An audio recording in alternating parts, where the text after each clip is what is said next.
So one of the highest transactions that took place in Romania last year was for a company that now is one of the main key players in their industry. And I want to invite Michael Nee from Avantgate, the Chief Marketing Officer and Senior Vice President Marketing and Products, to talk about how the new services economy is changing the nature of what is being sold and how it's being sold. The clicker? Thank you very much. Thank you. All right, so I'm very honored to be here, guys. I mean, I've been coming to Romania for the last 3 years, actually working with folks like Carmen, Daniel, who is back there, Radu Giurescu, who I believe was on the stage last year here, speaking about startups. And the thing that we always mention is that, Bucharest, Romania, is just a place of such talent. And it's amazing to see how much things like How to Web and the talent pools continue to grow out here. And so when I thought about if I were in your shoes, what would I want to hear about? What would be the things that would be interesting to me to help me move my business forward? The thing that really struck me was this idea of the services economy, what we think is going to be one of the biggest disruptors in the next 10 years, the next decade, right? This is an area where you're going to see a tremendous amount of money made as well as lost. And it's one of the things that we felt that we can carry a discussion about how services will be redefining where money is going to be made and sold. So just jumping into it, when we looked at the agenda, I figured I'd start with a slide on mobile, because mobile is hot. Chris had a nice presentation this morning, talk about how mobile is really providing you that personalization, that endpoint. And TechCrunch, in this article, was talking about how the next mobile-enabled commerce startup is really going to be 100 million or 100 billion, right? And I agree, by the way. But it misses the point. It misses the point, right? The question here isn't about mobility and the ability to take money. It isn't about the ability to be super in context. These are all enablers. The question for folks like yourselves in the room, folks who are looking for what's the business model, like how do I make money in that case, is really the question, right? And it's really the services now that are being offered via mobile. The services being offered, whether it's mobile, tablet, PC, in the car. Uber now working with Spotify, that when you get into your car, your playlist is playing, right? These are the things that are going to be changing the models of how people are going to make money. So I figured I'd use Uber, one, because they raised a ton of money, but number two, because you're starting to see these guys come into the Romanian market as well, and we've been seeing them in other places around the world. And I figured over the next 20 minutes that we have together, we'd spend a little time just drilling into what does this mean around services? How can I actually make some money from this, right? Where can I focus my product development efforts? Where is my strategy to focus down to make money in these disruptions? And it starts with a single statement. Products are dead, right? Products are dead. Now, people say, Mike, what the hell are you talking about? I make products all day, right? When I speak to product companies, they're like, look, my margins are being commoditized, are being squished, right? We're starting to see people being able to shop online, compare prices, right? Buy from anywhere in the world, right? How do we differentiate? In addition, you talk about people sharing, renting, subscribing. People don't even own products anymore. What does it mean to have a product company? And so let's actually explore that part of the story with something that we all know about, shoes, right? From one of the largest brands in the world, ostensibly, Nike, right? And these guys have been thinking about this problem for a while. What is their relationship with you, the customer, right? Is it about the shoe? It's no longer about the shoe, right? They've been adding all types of things, devices, data, right? Community. But even those things are not where it's at.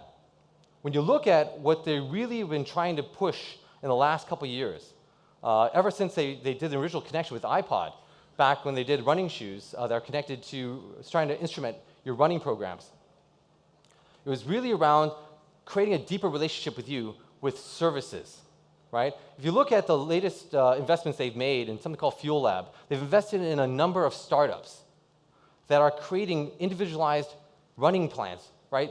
Individualized workouts, right? You're talking about services that are now taking all this data from your shoes, from your shirt, which is now being wired for how you're moving, from your tennis rackets, right? They're taking this data, and now they're funding startups to be able to create personalized services for you. Now think about this for a second.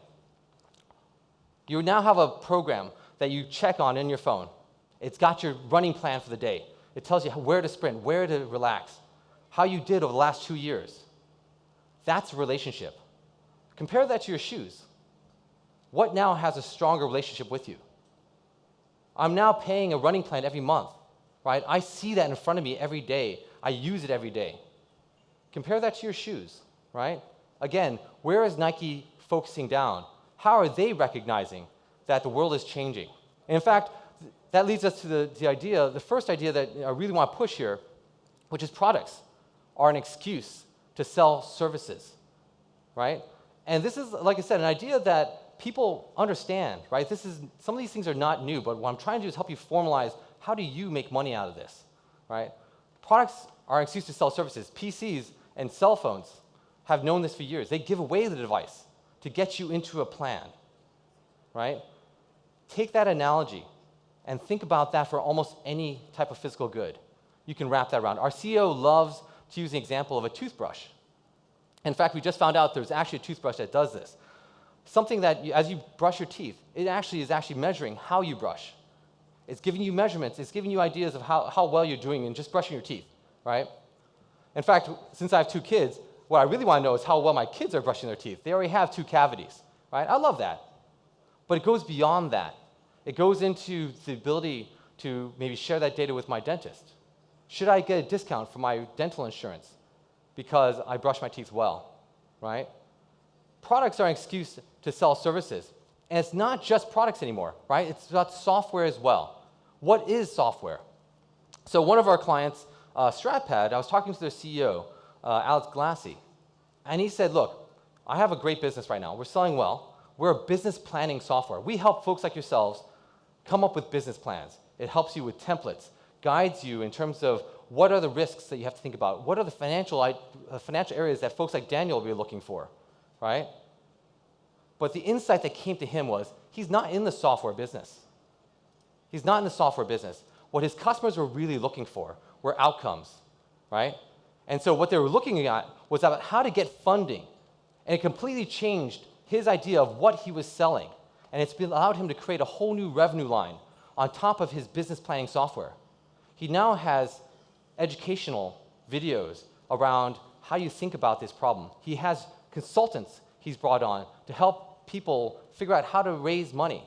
He's actually connected to an ecosystem of banks who now take the data straight from his software and are able to now use that to evaluate risk and evaluate whether they want to give this guy a loan. It's about selling the end result that people were looking for. And this has created a whole new business plan for a guy who thought he was in software just a year ago, right? And it's something for you guys to think about. What are you really selling, right? And it's not just about, and this brings us to the idea number 2. Services are being productized. And you see this every day. And it's bigger than any of us could ever guess. Uber is just one example, right? Let me give you an example of legal services. Something in the United States, which is huge, and is being disrupted by leaders like LegalZoom. You know, I've had the advantage of working with these guys for quite a while, and just see how they've done it, right? Let's drill into what does it mean to disrupt an industry like legal services, right? When you look at trying to get a lawyer, it's really a pain. It's frankly a pain in the ass, right? How do you find a lawyer that you trust? How do you even know what question you're asking, right?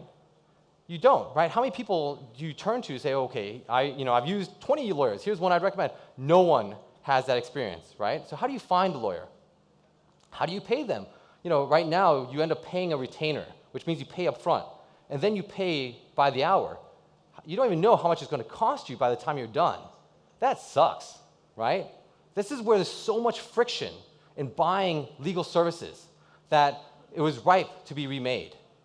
So when these guys looked at it, the solution was fixed price, fixed product. Think about it. $199 incorporations, $250 for a trademark application, $99 divorces, right? Okay, so anyway, just seeing if anyone's awake out there. But the point being that they made it easy to understand what to buy and what it's going to cost me. Make it repeatable, right? It gets into using cloud now to support a new services offering. In this case, people were going to enter their own information.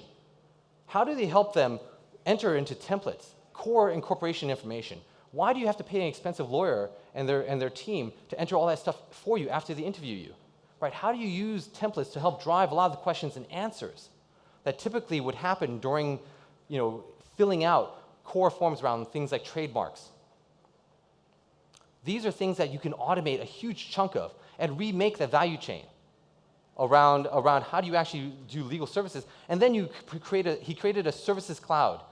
He has thousands of lawyers from anywhere in the United States who can help you review your documents and make sure what you're going to submit is actually something that is very legal and protectable. And not only that, if you get into trouble, he's there, the lawyer online, he's there who's going to help you represent you. These guys have created a whole new category in law. Do it yourself plus assist. This did not exist before, right? This is a huge category. In fact, I just talked to my friend over there. I remember there were times when he couldn't even go out to dinner. He's been living in his apartment for 2 years trying to get this off the ground. Last time I talked to him, he had 4 restaurants and a wine bar just so he can entertain his friends. And they haven't even cashed out yet. That was just because of all the cash he's making in this business. It's amazing how fast you can actually change whole categories of services. And this is something that I invite all of you guys to think about. You look around at any product, any service today. Can it be done online? How can you package it? Right? How do you make it repeatable? These are the things that allow you to sell it online. Think about Uber. Think about what Airbnb has done. And it's happening in every industry. I just put a couple here for you guys to have on the deck to help inspire some ideas. Is it house cleaning services? Right? We were just in London, and there are 5 services already vying to, as you want to have a house cleaning service, just see who's close by, and you say, I'll take this person, and they'll come right then to clean.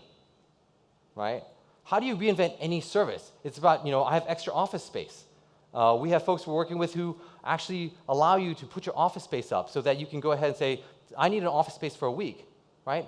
You don't need to own office space. You don't need to actually go into deep contracts, right? You can have this whole economy that helps you share, and how do you actually enable that? And so there's a whole new services economy out there, and it's just getting started. We talked about a Nike, right? But all this hype around refrigerators, toasters, devices, billions of them are going to be out there. But it's not the devices. Sure, some people make money in the infrastructure. But what you're going to be looking at is the services, right? It's the data that allows you to wrap a personalized running and training program. It's the data that's going to wrap around that allows you to deliver contextual information to the mobile phone, right? And it's going to be just getting started, and this is an opportunity for everyone in the room. So how do we take some of these changes and turn it around to actually make this actionable for you guys, right? How do I actually start making some money, driving some business? Well, the first thing is you have to recognize that buyers are buying differently now because they have a lot of choice. People are now starting to recognize they have services they can buy. And now, because services are very easy to change, you're not waiting for like 6 months for a new product to get out, a physical good, right? You can change the product, like a cell phone plan. I want nights and weekends. Tomorrow I think about, I create some crazy plan with 5 different tiers.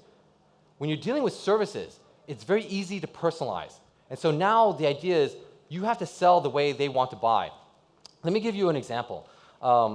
My child loves Legos, and I buy all types of Legos for him. And I've got like a crate of just broken Legos of every type. No way we're going to ever build any of the original set before, right? Play has a very interesting plan, right? What they allow you to do is rent Legos, right? For one price per month, you just put in your playlist, a playlist for what Legos I want to build. I think about the big Lego Death Star from Star Wars, right? It's got like 1,000 pieces in there, right? But what I wanted was not a Lego set that becomes part of this big bin of Legos. What I wanted to do was sit down with my son and build this tough Legos together and have fun together. And then at the end of the day, I'm okay with just breaking it up and throwing it in a box, shipping it back, the next one on my playlist shows up for Legos. Think about how they've taken Legos, something that you had to be close to a store sometimes to buy, and make it into a service. Again, anything can be changed into a service. And I'm going to skip a couple just to make sure that we have time for some questions at the end. And this actually, all this stuff is reflected in some of the surveys that we've recently done. How are people actually buying? It's no surprise. Over 51% of folks won't buy unless they have a way to get started with you, right? Free, right? You have to earn the right to monetize them. But also, they want to know right away, do I have options to upgrade? What are the add-ons? I don't want to start something if I know it's not going to meet my long-term needs, but I want to be in control.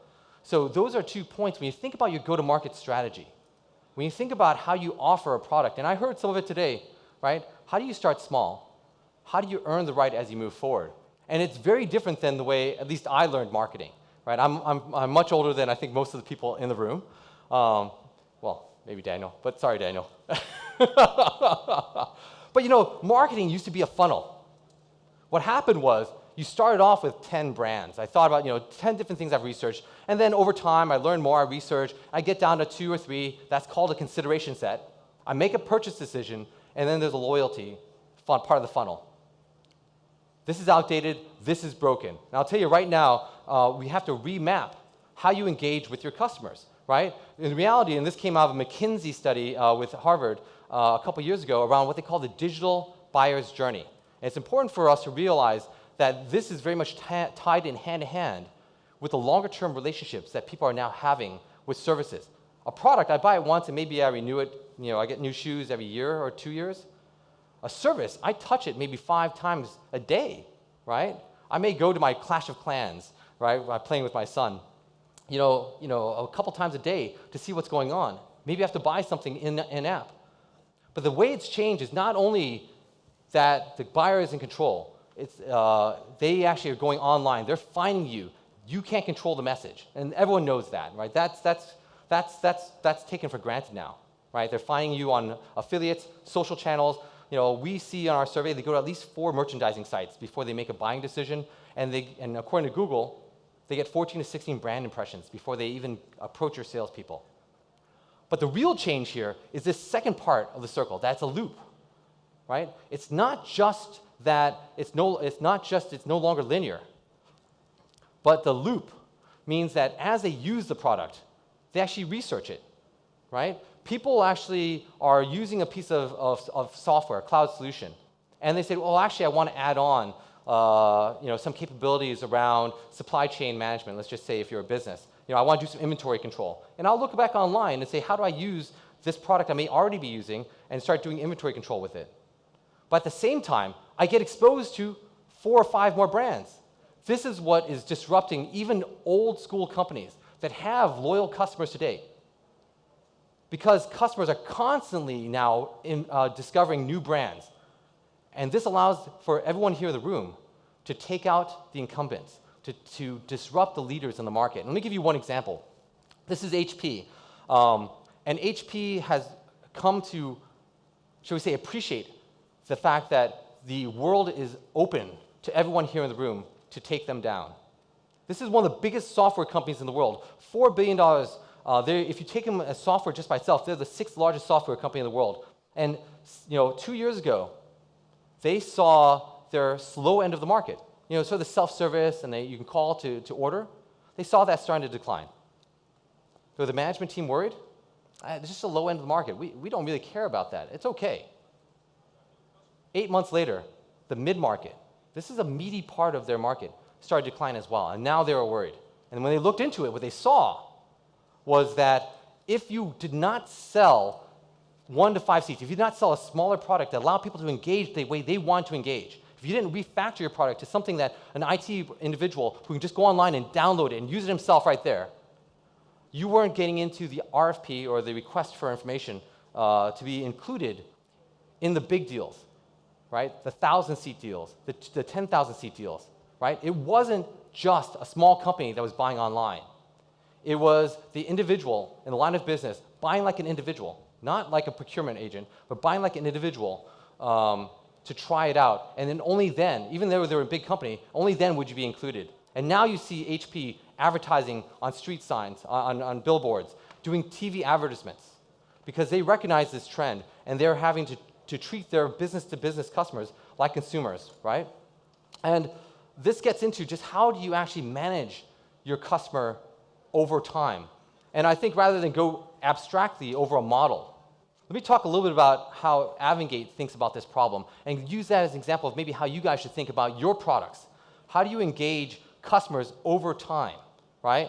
This is a model that Totango put together, and it really goes over a couple different steps, which is how do you start, how do you get to first value, then how do you get to recurring value, and from there you can grow the relationship. But let's use Avangate as an example. For those of you who don't know us, we're a digital commerce platform for software, SaaS, and online service companies. We allow folks to sell online through resellers, through distributors, manage subscription billing, and take payments globally, right? And so when you look at how we engage, we have a large flow of customers coming in from a sign-up perspective. And frankly, the first thing you have to look at is, for us, did they actually put a product into the product catalog? And again, think about it for your own products. What's the first point of value? For us, getting to putting a product in the catalog shows the customer, one, it's easy. Wow, that was really easy. And I have all these options. I can not only sell it globally, and I can price it anywhere around the world. Wow, I can put subscription plans on top of that. First value. The second value is he puts it online, and we start sending him a check every month. Right? Now he's getting recurring value. Right? Think about for yourself, when is the first time you have recurring value with your customers, with your prospects? How do you actually manage that flow? Now what you have to do is actually look and monitor where people are in that life cycle, right? Because if you know they signed up but they haven't gotten to that first point of value, how do you get them there? How do you explicitly say, okay, maybe there's an educational video I sent to this person. Maybe I call them up with my customer success manager. These are things that become all part of these long-term relationships, which are part of the services, right? It's not once and done. You are actually engaging a customer over a long time.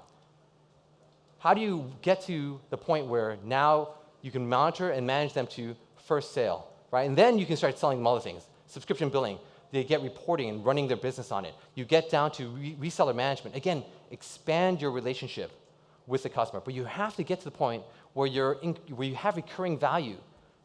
So people are now rethinking their services. People are rethinking their software products as a service. How do I modularize my product to match how customers buy? Where do they want to start? How do I get them to first value as fast as possible? What are the tools? What are the metrics that I have to monitor for that says, are they getting to the recurring value, right? And now how do I manage that whole process? Because this is not about selling them once, guys. This is about holding them for a lifetime and making them into recurring revenue. And that's what's happening with services as well. It's not just once and done. People are going to pay-as-you-go models.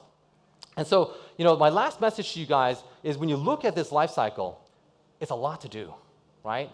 And therefore, you have to gain leverage. I mean, I think when you look at folks around this room, people get this message. Don't build it all yourself.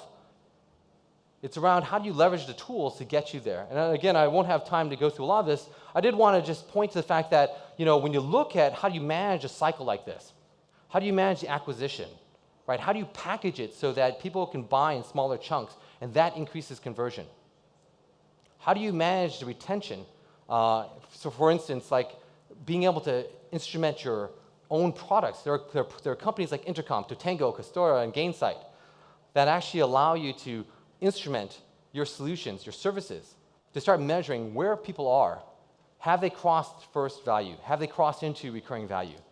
How do you get alerts for that? How do you set up automatic tool messages back to the customer based upon did they get to a certain stage, right?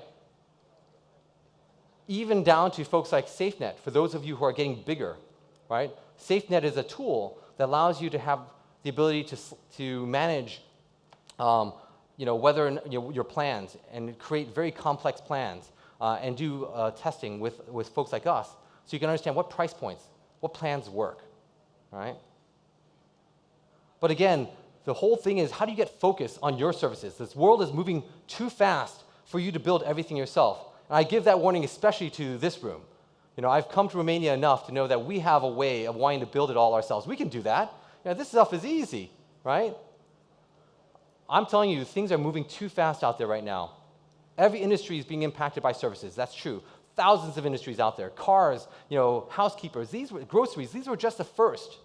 Everything, toothbrushes, right, are going to be disrupted. And those opportunities are for anyone who thinks about that. And they're going to sell globally. But you have to move fast. And so get leverage from tools to help you sell quickly. And especially cloud-based tools like these. These are things that scale with you. A lot of times they start off low cost. They're cloud-based, so they're easy to implement. But they only grow in cost as you grow because it conserves your cash, right? And of course, as you all know, the only reason a software company goes out of business is because they run out of cash. And with that, my invitation to you guys is to rethink everything around you because the opportunities are there for you to make money in the services economy. With that, thank you guys for your attention. Thank you, Michael. Do you have questions, real quick? There's one. Can the volunteers please signal me? I don't wear my glasses, and last time I missed some questions. So when there's something like whistle or, start doing... Hello. I didn't understand very well your main idea of the presentation because at the beginning you said the product is dead. Yes. But then you said services are being productized. So I don't understand what you want to say. Thanks. So thank you for the question. I'm sure that a lot of other people had that. Part of it was to wake you guys up, right? Products are dead. But in reality, the product by itself is no longer enough. That's what I meant to say. When you look at a product, right, as in a traditional sense, a bottle of water, right? This is no longer where people are going to make money, right? It is the fact that people are adding services on top of that. It is the fact that people are able to wrap that with a relationship that goes on beyond me just drinking one bottle of water. And frankly, when I talk about services being productized, it is how do you make a service repeatable, like a product? It's still just a service, but it is really making it repeatable so that people can buy it online. People have trust that when I get this, right, it will deliver exactly what I expect. And now you make it such that you have a frictionless buying process, right? Things like legal services themselves were very hard to buy online. Why? Because there's no way to get a trusted lawyer and I don't know what I'm going to get. I can't put a price on it.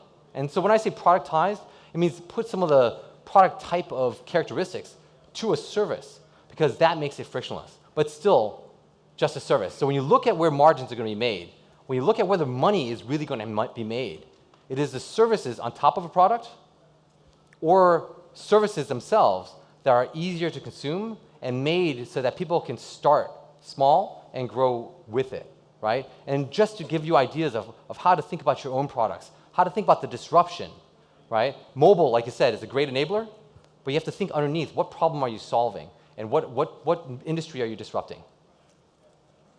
Thank you, Michael. Any more questions? I love the talk, but I kind of contributed to its selection. I just want to give you an example, which I think it's absolutely amazing about how products become services, and maybe you could share something that crazy with us as well. So the airplane company Boeing, who's producing these huge airplane engines, is testing to the change of business model. So you actually pay a little bit of money for getting the engine, but then you pay per the number of hours that engine is working. Yeah. Which is obviously transforming an airplane engine into a service. And I mean, the Lego subscription service, that's crazy because obviously you buy the experience, you don't buy the product anymore.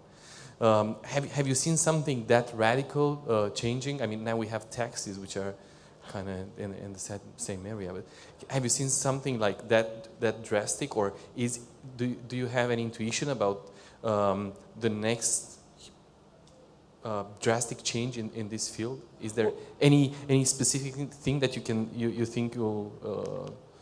Well, what we see is, we actually get approached by crazy companies. We actually got approached by a multi-billion-dollar German manufacturer of industrial equipment. And whoever thought this is one of the oldest of old industries, right?